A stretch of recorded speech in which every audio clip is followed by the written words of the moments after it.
Sir ఒక్క second sir.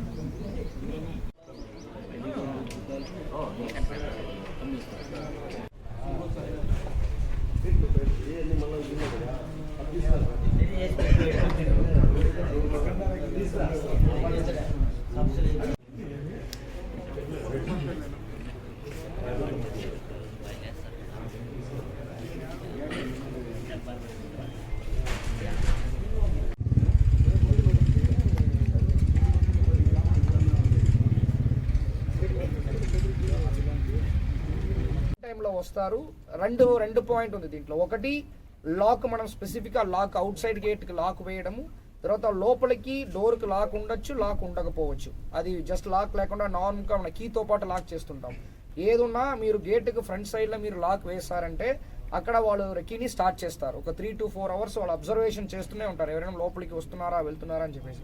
తర్వాత evening టైంలో మీరు ఊరికి వెళ్తున్నప్పుడు మీరు అందరూ ఏం చేస్తారు, ఫ్రంట్లో ఖచ్చితంగా డార్క్గా ఉండకూడదని చెప్పేసి మీరు లైట్ వేసేసి వెళ్ళిపోతారు.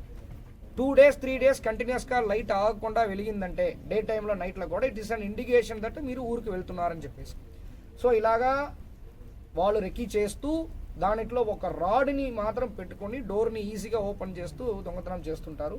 వీళ్ళు గ్లౌస్ కూడా వాడతారు యాక్చువల్లీ. సో మనం ఫింగర్ ప్రింట్ అనేది కూడా మనకి ఇంత ఈజీ కాదు. సో తర్వాత ఏంటంటే అఫెన్స్ మ్యాక్సిమం ఈ వ్యక్తి చేస్తున్నదన్నీ కూడా సింగిల్గానే చేస్తారు. మిగిలిన నలుగురు కూడా వాళ్ళకి అసిస్టెంట్స్, వాళ్ళు అరేంజ్ చేయడము, వెహికల్ అరేంజ్ చేయడము, లేకపోతే రెక్కీలో హెల్ప్ చేయడము, తర్వాత దొంగతనం చేసినదని అమ్మడం, ఇలాంటి హెల్ప్ చేస్తున్న వాళ్ళు వీళ్ళు నలుగురు. Main offender Gangaraju. సో ఇదన్నీ కూడా మన ఇన్వెస్టిగేషన్లో మనం తీసుకుని వచ్చాము. ఇప్పుడు ఇదేంటంటే ఈ రికవరీ పార్ట్ కంప్లీట్ అయిన తర్వాత మనకి హిందూపూర్ 1 టౌన్ పోలీస్ స్టేషన్ లిమిట్స్లో 13 కేసెస్లో 3 cases Hindupur 1 town police station limits, 2 టౌన్లో 2 కేసు ఉంది. హిందూపూర్ రూరల్లో యూపీఎస్ అప్గ్రేడెడ్ పోలీస్ స్టేషన్లో 2 కేసు ఉంది.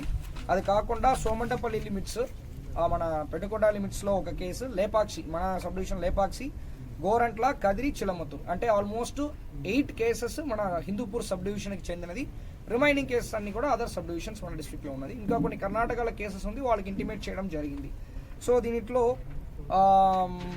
మనకి మెయిన్ పాయింట్ మనం తెలుసుకోవాల్సినది ఏంటంటే సీసీటీవీ కెమెరాస్. మనము పోలీస్ ద్వారా సీసీటీవీ కెమెరా అవేర్నెస్ గురించి చెప్తున్నప్పుడు కూడా సొసైటీ నుంచి కూడా సపోర్ట్ కావాలి. ప్రతి ఒక్క ఇంట్లో కూడా ఇప్పుడు 5,000కి సీసీటీవీ కెమెరా, మంచి కెమెరా దొరుకుతుంది. అది మీరు మొబైల్లో కూడా మానిటర్ చేసుకోవచ్చు, మీరు ఎక్కడ వెళ్ళినా మొబైల్లో మానిటర్ చేసుకోవచ్చు. అలాంటి సీసీటీవీ కెమెరాస్ ప్రజలు ఖచ్చితంగా ఇంటిలో యాజ్ అ కమ్యూనిటీగా వాళ్ళు ఉన్న వీధిలో స్ట్రీట్ ఉందంటే ఎంట్రీ పాయింట్, ఎగ్జిట్ పాయింట్లో సీసీటీవీ కెమెరాస్, మంచి కెమెరాస్ వేసుకోవాలని చెప్పేసి పోలీస్ తరపు నుంచి కోరుకుంటున్నాము. 13 ప్రకారం వాళ్ళని కూడా మేము ఇన్వాల్వ్ చేస్తాము. ఇంకొక పాయింట్ ఏంటంటే so these are the important points. ఇప్పుడు ఇంకా అనదర్ ఇంపార్టెంట్ పాయింట్ ఏంటంటే ఇప్పుడు పర్టికులర్ పర్సన్ ఎవరు ఉన్నారో, ఎవరు రత్నరాజు అనే పర్సన్, మిగిలిన నలుగురికి అంత ప్రాపర్టీ ఆర్ క్రైమ్ ప్రాపర్టీ లేదు, కానీ ఎవరు రత్నరాజు ఉన్నారో వాళ్ళ దాదాపు ఒక 2 ఇల్లు కూడా కడుతున్నట్టు మనకి ఇన్ఫర్మేషన్ ఉంది గుంటూరులో. సో ఇప్పుడు మనం ఏం చేస్తున్నామంటే క్రైమ్ ప్రొసీడ్స్ అంటాము, అంటే మీరు ఏ పని చేయకుండా మీకు ఇంత ప్రాపర్టీ ఎలాగా వస్తాయి, దానిపైన క్రైమ్ ప్రొసీడ్స్ అంటాము.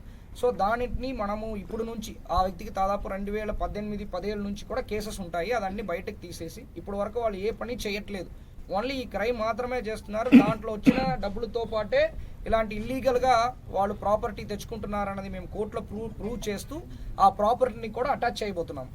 సో ఈ కమింగ్ డేస్లో ఉండాన ప్రతి ఒక్క ప్రాపర్టీ అఫెండర్స్ కానీ ఇలాంటి క్రైమ్లో ఇన్వాల్వ్ అవుతున్న వాళ్ళపైన ఫైనాన్షియల్ ఇన్వెస్టిగేషన్ కూడా చేస్తాము.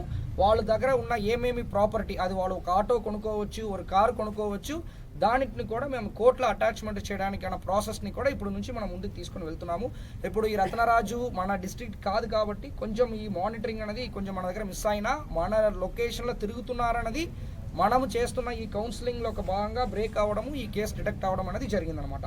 సో దీనిట్లో ఎస్డిపిఓ హిందూపూరు, తర్వాత మనకి CI upgrade urban police station Anjaneyulu, తర్వాత రాజగోపాల్, కరీము అందరూ కూడా ఒక టీముగా ఫామ్ అవుతూ మనం మళ్ళీ శ్రీధర్ 1 టౌన్లో శ్రీధర్ కూడా దీంట్లో బాగా యాక్టివ్, ఎస్ఐ శ్రీధర్ కూడా బాగా యాక్టివ్ రోల్ ప్లే చేశారు.